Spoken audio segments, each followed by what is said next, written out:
ಆಡಳಿತ ಮತ್ತು ವಿಪಕ್ಷಗಳ ನಡುವೆ ಜಾತಿ ಜನಗಣತಿ ಜಟಾಪಟಿ ಶುರುವಾಗಿದೆ. ಸಂಪುಟ ಸಭೆಯಲ್ಲಿ ವರದಿ ಮಂಡನೆಗೂ ಮುನ್ನ ಸೋರಿಕೆ ಆಗಿದೆ ಅನ್ನೋ ಆರೋಪ. ಜಾತಿ ಜನಗಣತಿ ವರದಿಯಲ್ಲಿನ ಕೆಲ ಅಂಕಿಅಂಶಗಳು ಲೀಕ್ ಆಗಿದ್ದಾವೆ. ಯಾವ್ಯಾವ ಜಾತಿ ಜನಸಂಖ್ಯೆ ಎಷ್ಟು ಅನ್ನೋ ಮಾಹಿತಿ ಲೀಕ್ ಆಗಿದೆಯಂತೆ. ಮುಚ್ಚಿದ ಲಕೋಟೆ ಅಂತ ಹೇಳು. ಆಯ್ದಪ್ಪ, ವರದಿ ಕೊಟ್ಟರು, ಆ ವರದಿಯನ್ನು ಟ್ರೆಜರಿಲಿ ಇಟ್ಟಿದ್ವಿ, ನಾವು ಇವತ್ತೇ ಓಪನ್ ಮಾಡ್ಕೊಂಡು ತಗೊಂಡ್ಬಂದ್ವಿ, ಅದು ಕ್ಯಾಬಿನೆಟ್ನ ಮುಂದೆನೇ ಅದನ್ನು ಓಪನ್ ಮಾಡಿದ್ವಿ ಅಂತ ಹೇಳಿದ್ರು. ಆದರೆ ಇಷ್ಟಿರುವಾಗ ಈ ವರದಿಯಲ್ಲಿ ಸೋರಿಕೆ ಆಗಿದ್ದು ಹೇಗೆ, ಈ ಅಂಕಿಅಂಶಗಳು ಸೋರಿಕೆ ಆಗಿದ್ದು ಹೇಗೆ ನೋಡೋಣ. ಈ ಅಂಕಿಅಂಶಗಳು, ಸೋರಿಕೆಯಾದಂಥ ಅಂಕಿಅಂಶಗಳು, ಅದರಲ್ಲಿ ಏನಿದೆ? ಪರಿಶಿಷ್ಟ ಜಾತಿ, ಪರಿಶಿಷ್ಟ ಪಂಗಡ, ಮುಸ್ಲಿಂ, ಲಿಂಗಾಯತ 1,08,00,000 1,08,00,000. ಅದರ ಜೊತೆಗೆ ಇನ್ನೊಂದಷ್ಟು ಬಹಳ ಎಲ್ಲರಲ್ಲೂ ಅನುಮಾನ ಮೂಡಿಸುವಂಥ ಅಂಕಿಅಂಶಗಳು ಕೂಡ ಇದ್ದಾವೆ. ಸರ್ಕಾರ ಹೇಳ್ತಾ ಇದೆ ಯಾವ ಅಂಕಿಅಂಶಗಳನ್ನು ಕೂಡ ಬಯಲು ಮಾಡಿಲ್ಲ, ಯಾರಿಗೂ ಗೊತ್ತಿಲ್ಲ ಅಂತ ಹೇಳ್ತಾ ಇದೆ. ಆದರೆ ಈ ಅಂಕಿಅಂಶಗಳು ಬಂದಿದ್ದು ಹೇಗೆ? 2015ರಲ್ಲಿ ಕಾಂತರಾಜು ಅವರು ವರದಿಯನ್ನು ಕೊಡ್ತಾರೆ. ಅದು ಸಂಪೂರ್ಣವಾದ ವರದಿ ಆಗಿರಲಿಲ್ಲ, ಅವರ ಅಧಿಕಾರಾವಧಿ ಮುಕ್ತಾಯವಾಗಿತ್ತು, ಆ ವರದಿ ಸಂಪೂರ್ಣ ಆಗಿರಲೇ ಇಲ್ಲ. ಆದರೆ ಆಗಿನಿಂದಲೂ ಕೂಡ ಒಂದಷ್ಟು ಸ್ಟ್ಯಾಟಿಸ್ಟಿಕ್ಸ್ಗಳು, ಅಂಕಿಅಂಶಗಳು ಹರಿದಾಡೋದಕ್ಕೆ ಶುರುವಾಗಿತ್ತು. ಈಗಲೂ ಕೂಡ ಸೋರಿಕೆಯಾಗಿದೆ ನೋಡಿ. ಪರಿಶಿಷ್ಟ ಜಾತಿಯ ಅಂಕಿಅಂಶ 1,08,00,000 ಅಂತ. ಇನ್ನು ಲಿಂಗಾಯತರದ್ದು ಒಂದಷ್ಟು, ಮರಾಠರು 16 ಲಕ್ಷ, ಬ್ರಾಹ್ಮಣ 15 ಲಕ್ಷ, ವಿಶ್ವಕರ್ಮ 15 ಲಕ್ಷ, ಈಡಿಗ 14 ಲಕ್ಷ, ಬೆಸ್ತ 14.5 ಲಕ್ಷ, ಕ್ರೈಸ್ತ 12 ಲಕ್ಷ. ಇವು ಸೋರಿಕೆ ಆಗಿರುವಂಥ ಅಂಕಿಅಂಶ. ಗೊಲ್ಲ 10.5 ಲಕ್ಷ, ಉಪ್ಪಾರ 7 ಲಕ್ಷ, ಮಡಿವಾಳ 7 ಲಕ್ಷ. ಇನ್ನು ಅಲೆಮಾರಿಗಳು 7 ಲಕ್ಷ, ಕುಂಬಾರ 5 ಲಕ್ಷ, ತಿಗಳರು 5 ಲಕ್ಷ, ಕುಂಬಾರರು 5 ಲಕ್ಷ, ತಿಗಳರು 5 ಲಕ್ಷ, ಜೈನರು 3 ಲಕ್ಷ ಅಂತ. ಇದು ಸೋರಿಕೆ ಆಗಿರುವಂಥ ಅಂಕಿಅಂಶ. ಪರಿಶಿಷ್ಟ ಜಾತಿ 1,08,00,000, ಪರಿಶಿಷ್ಟ ಪಂಗಡ 42 ಲಕ್ಷ, ಮುಸ್ಲಿಂ 74 ಲಕ್ಷ, ಲಿಂಗಾಯತ 73 ಲಕ್ಷ, ಒಕ್ಕಲಿಗ 70 ಲಕ್ಷ, ಕುರುಬ 45 ಲಕ್ಷ. ಹತ್ರ ನೀವು ಪರಿಶಿಷ್ಟ ಜಾತಿ, ಪರಿಶಿಷ್ಟ ಪಂಗಡ, ಮುಸ್ಲಿಂ ಹಾಗೂ OBC ಇತರೆ ಹಿಂದುಳಿದ ವರ್ಗಗಳು ಇಷ್ಟನ್ನು ಸೇರಿಸಿದ್ರೆ 3 ಕೋಟಿಗಿಂತ ಹೆಚ್ಚಾಗ್ಬಿಡುತ್ತೆ.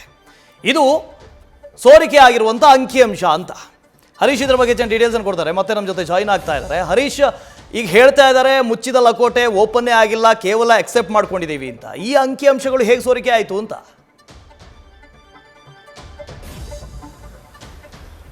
ವಸುದೇವ್, ಬಹಳ ಮುಖ್ಯವಾಗಿರುವಂಥದ್ದು. ಪರ ವಿರೋಧದ ಸಾಕಷ್ಟು ಚರ್ಚೆಗಳು ಆಗ್ತಾ ಇದ್ವು. ಸಮುದಾಯವಾರು ಕೂಡ ಸರಿಯಾದ ರೀತಿಯಲ್ಲಿ ಅಂಕಿಅಂಶಗಳು ಇಲ್ಲ ಅನ್ನುವಂಥದ್ದು. ಅದೆಲ್ಲದರ ನಡುವೆ ಒಂದು ವರದಿಗೆ ಸಂಬಂಧಪಟ್ಟಂಗೆ ಸಮೀಕ್ಷಾ ವರದಿಯಲ್ಲಿ ಒಂದಷ್ಟು ಅಂಕಿಅಂಶಗಳು ಲೀಕ್ ಆಗಿದೆ ಅನ್ನುವಂಥ ಕೂಡ ಚರ್ಚೆ ಆಗಿತ್ತು. ಅದಕ್ಕೆ ಸಂಬಂಧಪಟ್ಟಂಗೆ ಒಂದು ಪರಿಶಿಷ್ಟ ಜಾತಿಯವರೇ ಅತ್ಯಂತ ಹೆಚ್ಚಿನ ಸಂಖ್ಯೆಯಲ್ಲಿದ್ದಾರೆ ಅನ್ನುವಂಥ ಅಂಶ ಕೂಡ ಆ ಒಂದು ಸಂದರ್ಭದಲ್ಲಿ ಬಹಿರಂಗ ಆಗ್ತಾ ಇತ್ತು. ಅಂದರೆ ಇದು ಅಧಿಕೃತ ಅಲ್ಲ ಅನ್ನುವಂಥ ಚರ್ಚೆ ಆದರೂ ಕೂಡ ಮತ್ತೊಂದು ಕಡೆ ಇಷ್ಟು ಅಂಕಿ ಸಂಖ್ಯೆ ಇದೆ ಅನ್ನುವಂಥ ವಾದಗಳು ಕೂಡ ಶುರುವಾಗಿರುವಂಥ ಒಂದು ಕೂಡ ಸಂದರ್ಭ ಸೃಷ್ಟಿಯಾಗಿದೆ. ಅದರಲ್ಲಿ ಬಹಳ ಪ್ರಮುಖವಾಗಿ ಪರಿಶಿಷ್ಟ ಜಾತಿಯವರೇ ಕೂಡ ಅತ್ಯಂತ ಹೆಚ್ಚು, ಅಂದರೆ 1,08,00,000 ಜನ ಇದ್ದಾರೆ ಅನ್ನುವಂಥದ್ದು ಕೂಡ ಆ ವರದಿಯಿಂದ ಬಹಿರಂಗ ಆಗಿದೆ ಅನ್ನುವಂಥ ಮಾತುಗಳು ಕೇಳಿ ಬರ್ತಾ ಇತ್ತು. ನಂತರ ಪರಿಶಿಷ್ಟ ಪಂಗಡದವರು 42 ಲಕ್ಷ ಜನ ಇದ್ದಾರೆ ಅನ್ನುವಂಥದ್ದು ಕೂಡ ಒಂದಷ್ಟು ಚರ್ಚೆ ಆಗ್ತಾ ಇತ್ತು. ಮುಸ್ಲಿಂ ಸಮುದಾಯ 73 ಲಕ್ಷ ಆಗಿರ್ಬೋದು, ಲಿಂಗಾಯತ 73 ಲಕ್ಷ, ಮುಸ್ಲಿಂ ಸಮುದಾಯ 74 ಲಕ್ಷ ಮತ್ತು ಒಕ್ಕಲಿಗರು 70 ಲಕ್ಷ. ಹೀಗೆ ಸಮುದಾಯವಾರು ಅಂಕಿಅಂಶಗಳು ಬಹಿರಂಗ ಕೂಡ ಆ ಒಂದು ಸಂದರ್ಭದಲ್ಲಿ ಆಯಿತು. 45 ಲಕ್ಷ ಕುರುಬ ಸಮುದಾಯ ಅನ್ನುವಂಥದ್ದು ಮತ್ತು ಬ್ರಾಹ್ಮಣ, ಕ್ಷತ್ರಿಯ, ಬೇರೆ ಸಂಮುದಾಯದವರದ ಅಂಕಿಅಂಶಗಳು ಕೂಡ ಆ ಒಂದು ಸಂದರ್ಭದಲ್ಲಿ ಬಿಡುಗಡೆ ಆಗಿತ್ತು. ಈ ಒಂದು ವಿಚಾರಕ್ಕೆ ಸಂಬಂಧಪಟ್ಟಂಗೆ ಸ್ಪಷ್ಟವಾಗಿ ಕೂಡ ಯಾರು ಕೂಡ ನಿಖರವಾಗಿ ಅಭಿಪ್ರಾಯಗಳನ್ನ ವ್ಯಕ್ತಪಡಿಸುವಂಥ ಸಾಧ್ಯತೆಗಳು ಕೂಡ ಕಡಿಮೆ ಆಗಿತ್ತು. ಯಾಕಂತಂದ್ರೆ ಇದು ಅಧಿಕೃತ ಅಲ್ಲ ಅನ್ನುವಂಥ ಮಾತನ್ನ ಸ್ವತಃ ಕೂಡ ಆಡಳಿತಾರೂಢ ಪಕ್ಷದ ಎಲ್ಲರೂ ಕೂಡ ಹೇಳ್ತಾ ಇದ್ರು. ಆದರೆ ವರದಿ ಬಹಿರಂಗ ಆದ ನಂತರವಷ್ಟೇ ಅದ್ರ ಬಗ್ಗೆ ಗೊತ್ತಾಗುತ್ತೆ, ಅದೇ ಇದು ಅಧಿಕೃತ ಅಲ್ಲ ಅನ್ನುವಂಥದ್ದು. ಆಗಿನ ಅಂಕಿಅಂಶಗಳ ಆಧಾರದ ಮೇಲೆ ಕೂಡ ಒಕ್ಕಲಿಗ ಮತ್ತು ಲಿಂಗಾಯತ ಸಮುದಾಯದ ಪ್ರಬಲ ಸಮುದಾಯದ ನಾಯಕರು ಇದಕ್ಕೆ ಆಕ್ಷೇಪವನ್ನು ವ್ಯಕ್ತಪಡಿಸಿದ್ರು ಅನ್ನುವಂಥ ಚರ್ಚೆಗಳು ಕೂಡ ಒಂದು ಹಂತದಲ್ಲಿ ಕೇಳಿ ಬಂದಿತ್ತು. ಹಾಗಾಗಿ ಇದು ಆ ಒಂದು ಸಂದರ್ಭದಲ್ಲಿ ಲೀಕ್ ಆಗಿದ್ರು. ಮುಂದೆ ಈಗ ಯಾಕಂದ್ರೆ ವರದಿ ಕೂಡ ಸಂಪುಟ ಸಭೆಯಲ್ಲಿ ಬಹಿರಂಗ ಆಗಿದೆ, ಅಂದ್ರೆ ಎಲ್ಲ ಸಚಿವರೆಲ್ಲರೂ ಕೈ ತಲುಪಿದೆ. ಮುಂದೆ ಇದು ಅಂಕಿಅಂಶ ನಿಜನ ಸುಳ್ಳ ಅನ್ನುವಂಥದ್ದು ಇನ್ನು ಮುಂದೆ ಸ್ಪಷ್ಟವಾಗಿ ಗೊತ್ತಾಗಬೇಕಾಗಿರುವಂಥದ್ದು. Vasudev, okay, thank you Harish. ಇಡೀ ವರದಿಯನ್ನ ಮಂತ್ರಿಗಳಿಗೆ ಸಂಸತ್ ಹೇಳಿದ್ದಾರೆ ಸರ್. ಈಗ ಗುತ್ತಿಗೆದಾರ ಸಂಘದವರು ಕಮಿಷನ್ ಆರೋಪ ಮಾಡಿದ್ದಾರೆ ಸರ್. ಮತ್ತೆ ಈಗಾಗಲೇ ಅದ್ರ ಬಗ್ಗೆ ಚರ್ಚೆ ಆಗಿದೆ. ಸರ್ ಬನ್ನಿ ಸರ್, ಬನ್ನಿ ಸರ್ ಬನ್ನಿ ಸರ್. ಬೆಳಗ್ಗೆನೂ ಸರ್, ಗುತ್ತಿಗೆದಾರ ಸಂಘದವರು ನೋಡಿ, ಅದ್ರ ಬಗ್ಗೆನೂ ಈಗಾಗಲೇ ಬೆಳಿಗ್ಗೆ ಚರ್ಚೆ ಮಾಡಿದ್ದೀನಿ. ಅಂಥದ್ದು ಏನಾದರೂ ಇದ್ರೆ ಕೊಡ್ಲಿ, ಎಲ್ಲ ಮಂತ್ರಿಗಳು ಕೂಡ ಹೇಳಿದ್ದಾರೆ. ಅಂಥದ್ದೇನಾದ್ರೂ ಇದ್ರೆ ನಾವೇ ರಾಜೀನಾಮೆ ಕೊಡ್ತೀನಿ ಅಂದ್ಬಿಟ್ಟು ಬೋಸರಾಜು ಅವರು ಕೂಡ ಹೇಳಿದ್ದಾರೆ, ಮತ್ತೆ ಬೇರೆ ಮಂತ್ರಿಗಳು ಕೂಡ ಹೇಳಿದ್ದಾರೆ. ಇದೇನಾಗ್ತಾ ಇದೆ, ಇದು ಇದು ಪ್ರಿಯಾಂಕ್ ಖರ್ಗೆ ಅವರು ಹೇಳಿದಂತಹ ಮಾತು. ಇವತ್ತು ಸಚಿವ ಸಂಪುಟ ಸಭೆ, ಈ ಸಭೆಯಲ್ಲಿ ವರದಿಯನ್ನು ಕೊಟ್ಟಿದ್ದಾರೆ, ಎಲ್ಲರ ಕೈ ಕೊಟ್ಟರು ಅಂತ ಹೇಳಿದ್ರು, ಒಂದಷ್ಟು ಜನ ಇಲ್ಲ ಅದನ್ನು ಎಕ್ಸೆಪ್ಟ್ ಮಾಡಿಕೊಂಡ್ರು ಅಂತ ಹೇಳಿದ್ರು. 17ನೇ ತಾರೀಕು ಮತ್ತೆ ಚರ್ಚೆ ಆಗುತ್ತೆ. ಚರ್ಚೆಯಾದ ನಂತರ ಏನು ಮಾಡುತ್ತೆ ಸರ್ಕಾರ ಅನ್ನೋದೇ ಪ್ರಶ್ನಾರ್ಥಕ. ಯಾಕೆಂದರೆ ಇಷ್ಟೊಂದು ವಿಳಂಬ ಆಗಿದೆ, ಈಗಾಗಲೇ ವಿಳಂಬ ಆಗಿದೆ. 2015ರಿಂದ ವರದಿ ಬಂದ ನಂತರ 2 ವರ್ಷ ಆಯಿತು.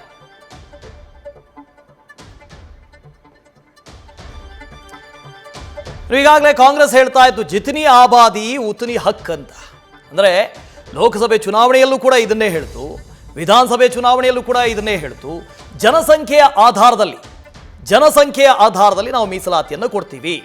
ಅದು ನಾವು ಕೇಂದ್ರದಲ್ಲಿ ಅಧಿಕಾರಕ್ಕೆ ಬಂದರೂ ಅಷ್ಟೇ, ರಾಜ್ಯದಲ್ಲೂ ಅಧಿಕಾರಕ್ಕೆ ಬಂದರೂ ಅಷ್ಟೇ ಅಂತ ಹೇಳಿತು. ರಾಜ್ಯದ ಕಾಂಗ್ರೆಸ್ ಸರ್ಕಾರ ಅಂತೂ ಪ್ರಣಾಳಿಕೆಯಲ್ಲೇ ಘೋಷಣೆ ಮಾಡಿತ್ತು. ಆದರೂ ಕೂಡ ಇಷ್ಟೊಂದು ಡಿಲೇ ಆಗಿದ್ಯಾಕೆ? 2015ರಲ್ಲಿ ರಾಜ್ಯ ಹಿಂದುಳಿದ ವರ್ಗಗಳ ಆಯೋಗದಿಂದ ಈ ವರದಿ ಸಿದ್ಧ ಆಯಿತು.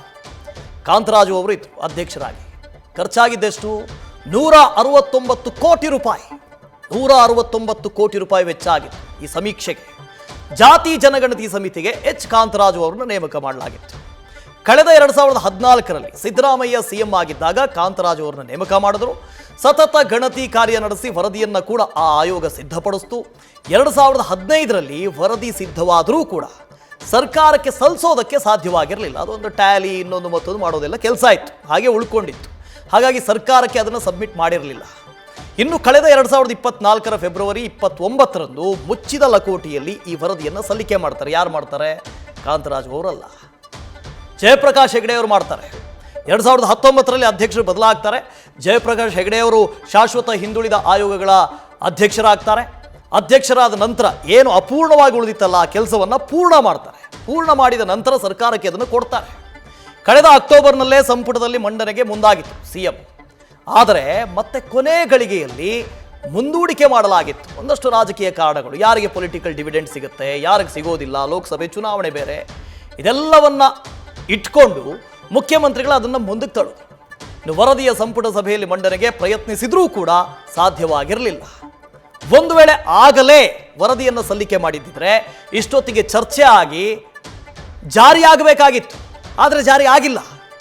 ಯಾಕೆ? ಇಡೀ ಸರ್ಕಾರದ ಒಳಗೆ 2 ಇಬ್ಬಾಗ ಆಗಿದೆ ಅಂತ. ಈ ಹಿಂದೆ DK ಶಿವಕುಮಾರ್ ಅವರು ಕೂಡ ಒಂದು ಲೆಟರ್ಗೆ ಸಹಿ ಹಾಕಿದ್ರು. ಜೊತೆಗೆ ಶಾಮನೂರು ಶಿವಶಂಕರಪ್ಪನವರು, ಲಿಂಗಾಯತ ವರ್ಗದ ಹಿರಿಯ ನಾಯಕರು, ಅವರೂ ಕೂಡ ವಿರೋಧ ವ್ಯಕ್ತಪಡಿಸಿದರು. ಆದರೆ ಈಗ ಯಾರದ್ದೂ ವಿರೋಧ ಇಲ್ಲ ಅಂತ ಹೇಳಲಾಗ್ತಾ ಇದೆ. ಆದರೂ ಕೂಡ ವರದಿಯ ಚರ್ಚೆಯಲ್ಲಿ ಗೊತ್ತಾಗುತ್ತೆ, 17ನೇ ತಾರೀಕು ಗೊತ್ತಾಗುತ್ತೆ ಯಾರ ವಿರೋಧ ಇದೆ, ಯಾರ ವಿರೋಧ ಇಲ್ಲ, ಏನು ಕತೆ ಅಂತ. ಇನ್ನು ಮುಖ್ಯಮಂತ್ರಿ ಸಿದ್ದರಾಮಯ್ಯನವರ ಕುರ್ಚಿ ಅಲ್ಲಾಡ್ತಾ ಇದೆ. ಯಾಕೆ? ಅದು ಕೂಡ ಒಂದು ಸಮಸ್ಯೆ. ಅವುಗಳ ಬಗ್ಗೆ ಮಾನ್ಯ ನಾಗಮೋಹನ್ ದಾಸ್ ಅವರು ಆ ಟ್ಯಾಬ್ಯುಲರ್ ಫಾರ್ಮ್ನೊಳಗಿನ ವಿವರವನ್ನು ಕೊಟ್ಟಿದ್ದಾರೆ.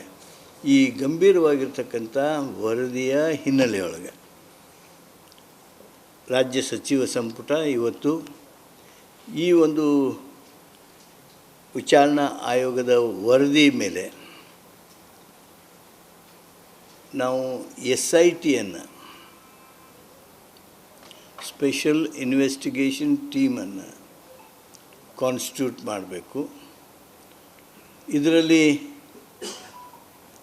ಎಕ್ಸ್ಪರ್ಟ್ಸ್ನ, ಟೆಕ್ನಿಕಲ್ ಎಕ್ಸ್ಪರ್ಟ್ಸ್ನ ಹಾಗೂ ಅಗತ್ಯವಿರುವ ಪರಿಣಿತರನ್ನು ಆ SIT ಒಳಗೆ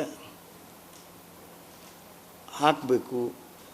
ಅವರು ಆ SIT ಒಳಗೆ ಇರಬೇಕು. ಆದಷ್ಟು ಬೇಗ 2 ತಿಂಗಳಲ್ಲಿ ವರದಿಯನ್ನು ಅಥವಾ ಕ್ರಮಗಳನ್ನು ತೆಗೆದುಕೊಳ್ಳೋದಕ್ಕೆ SITಗೆ ಸೂಚಿಸಬೇಕು ಅನ್ನೋದು ಒಂದು. ಹಾಗೂ ಏನು ಈ ವರದಿ ಇದೆ, ಈ ವರದಿ ಮೇಲೆ ಕೆಲವು ಡಿಪಾರ್ಟ್ಮೆಂಟ್ಗಳಿಗೆ ನಾಗಮೋಹನ್ ದಾಸರವರು ತಮ್ಮ ಅನಿಸಿಕೆಯನ್ನು, ತಮ್ಮ ಅಭಿಪ್ರಾಯವನ್ನು, ತಮ್ಮ ನಿರ್ಣಯವನ್ನು ಬರೆದಿದ್ದಾರೆ. ಅವುಗಳಲ್ಲಿ ಅದು ಮಾಹಿತಿ ಇನ್ಕಂಪ್ಲೀಟ್ ಇರ್ಬೋದು ಅಥವಾ ಇನ್ನೂ ಇತರ ಈ ರೀತಿಯ ಕೆಲಸಗಳಿರ್ಬೋದು ಅಂತೇಳಿ ಅನ್ನುವಂಥದ್ದನ್ನು ಸಹಿತ ರೆಫರೆನ್ಸ್ ಮಾಡಿದ್ದಾರೆ. ಆ ಹಿನ್ನೆಲೆಯೊಳಗೆ ಡಿಪಾರ್ಟ್ಮೆಂಟ್ಗಳಿಗೂ ಸಹಿತ ಈ ವರದಿಗಳನ್ನು ಕಳಿಸಿ ತಕ್ಷಣ ಅವರು SIT ಅವರಿಗೆ ಅವ್ರು ಕೇಳ್ತಕ್ಕಂಥ ಮಾಹಿತಿಗಳನ್ನು ನೀಡಬೇಕು ಅಂಥೇಳಿ ಸೂಚನೆಯನ್ನು ನೀಡಿದ್ದೇವೆ. ನಾಗಮೋಹನ್ ದಾಸ್ರವರ 2 ಸಂಪುಟದ ವರದಿ ಶೈಕ್ಷಣಿಕ ವರದಿ, ಜಾತಿ ಗಣತಿ ವರದಿ ಮಂಡನೆ ಆಗಿದೆ. ಆ ವರದಿ ಬಗ್ಗೆ ಪೂರ್ಣ ಮಾಹಿತಿ ನಾವು ಯಾರೂ ಅಧ್ಯಯನ ಮಾಡಿಲ್ಲ. ಬಹಳ ದೊಡ್ಡ ಒಂದು ಬಹಳಷ್ಟು ಪುಟಗಳಿದ್ದಾವೆ. ಹೀಗಾಗಿ ಇವತ್ತು ಇಲಾಖೆ ವತಿಯಿಂದ ನಮಗೆ ಆ ವರದಿ ಎಲ್ಲ ಸಂಪೂರ್ಣವಾಗಿ ನಮ್ಮ ಕೈ ಸೇರ್ತದೆ. ಇವತ್ತು ಆ ವರದಿ ಅಧ್ಯಯನ ಮಾಡಿದ ಮೇಲೆ ಎಲ್ಲ ನಮ್ಮ ಸಮುದಾಯದವ್ರ ಜೊತೆಲೆಲ್ಲ ಚರ್ಚೆ ಮಾಡಿ ಮಾನ್ಯ ಮುಖ್ಯಮಂತ್ರಿಗಳು ಹೇಳಿದ್ದಾರೆ, ಮುಂದೆ 17ನೇ ತಾರೀಕಿಗೆ ಇನ್ನೊಂದು ಸಚಿವ ಸಂಪುಟದ ಸಭೆ ಆಗ್ತದೆ. ಆ ಸಭೆಯಲ್ಲಿ ಈ ವರದಿಯ ಸಾಧಕ ಬಾಧಕಗಳ ಬಗ್ಗೆ ಇವತ್ತೇನು ಸಮುದಾಯದವರ, ಇತರ ಸಮುದಾಯದವರ ಎಲ್ಲರ ಒಂದು ಅಭಿಪ್ರಾಯವನ್ನು ಪಡೆದುಕೊಂಡು ಯಾರಿಗೂ ಅನ್ಯಾಯ ಆಗದ ರೀತಿಯಲ್ಲಿ ಒಂದು ತೀರ್ಮಾನ ಮಾಡುವಂತದಕ್ಕೆ ನಮ್ಮ ಅಭಿಪ್ರಾಯವನ್ನು ನಾನು ಮುಂದಿನ ಸಚಿವ ಸಂಪುಟದಲ್ಲಿ ಮಂಡನೆ ಮಾಡುತ್ತೇನೆ.